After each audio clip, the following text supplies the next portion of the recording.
I'm deZengo, and I am here because I want to give my testimony, and I have been trying to figure out how to compress a lifetime of trauma and abuse into a short, sweet little package. And my testimony goes hand in hand with that.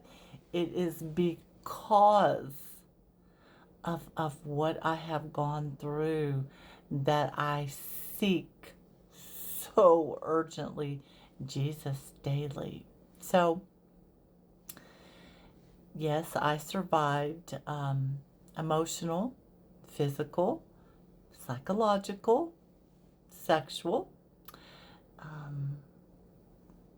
abuse at the hands of the people who were supposed to protect me as a child. So a lot of us have that. And then I grew up and I survived domestic abuse. After that, survived cancer, multiple physical injuries, broken backs, arms, ribs, betrayal, family estrangement multiple times, because once is just not enough. If you knew my motto, go big, go home, I guess my family agrees. So more seasons than I can even remember that I didn't know if I was going to survive or if I wanted to survive, because it felt unbearable in moments. So I did what a lot of survivors do.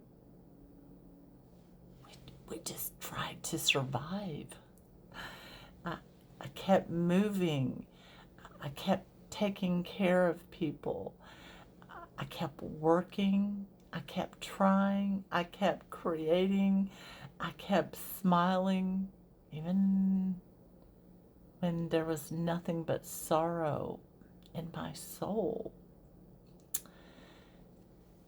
But silence always has a cost. We've been talking about that for a while. So when you keep everything inside, it doesn't disappear. It doesn't magically heal. That's not how it works. It's going to show up. It's going to show up in your relationships, in your body, physically, the diseases that you have. There is scientific studies all over the place saying that what we go through, the emotional in our world, those are toxins for our body as well. So it does affect you. It's going to show up in your relationships, what you're going to tolerate. And I think the worst part is it shows up in how we see ourselves. Yeah. For years, I carried shame and anger. Anger is kind of my go-to in moments of injustice. I have wondered a lifetime, what is wrong with me? What would make an uncle, another adult, just people, my mother's boyfriends? Why? There's no meaning to it. I couldn't find love, but I could find people who wanted to consume me and use me. And of course, I thought, why aren't I enough? Why aren't I lovable? How could people who say they love you do the things that they do? I mean, it didn't make sense. I find out I'm autistic. It makes more sense now. But back then, it's like contradictory information. This is what they say, this is what they do. And my brain knew that was no bueno. So, but this is not a tragedy story. This is a survivor story. And I can smile because I made it out. I made it out of being discarded by a parent, a husband, a child. It was tough, I'm going to tell you.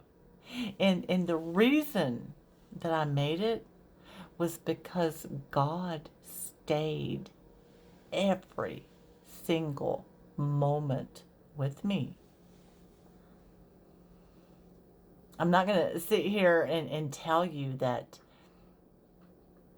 all the things that happened to me in my childhood, that I understood them, and that God, well, he did protect me in a lot of ways. Absolutely. It could have been so much worse. But what he did do is he used those moments, and he did protect me from true. I mean, I could have been sold. I really believe my mother was going to sell me to her friend's grandson. So I'm just saying, I feel blessed that I survived. And when I look back, I know Jesus was there in the way I handled things, in the way, I knew, I was getting out of there. I wasn't going to stay in a situation that I felt was, no bueno for me.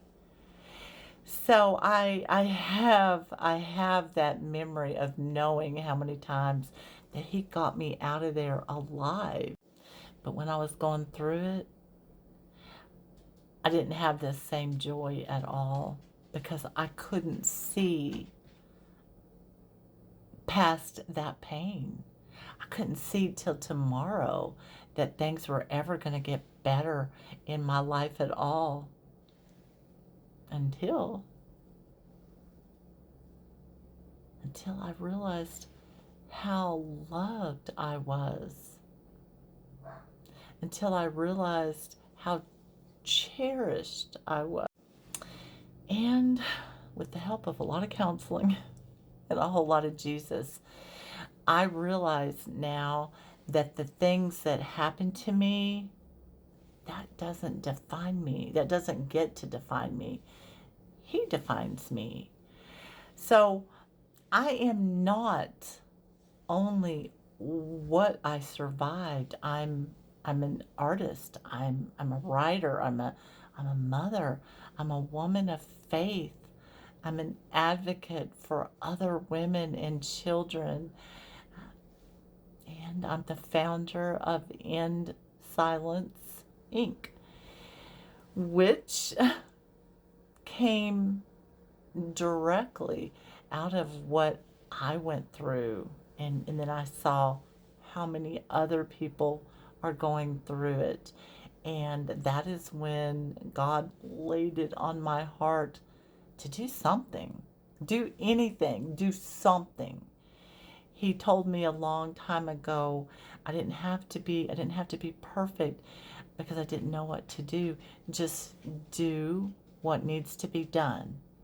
And so that's sort of my survivor story. That's how I ended up here, to not only heal myself, but to hopefully reach out and connect and help other survivors heal and protect children. I love you guys. Thanks for listening. God bless.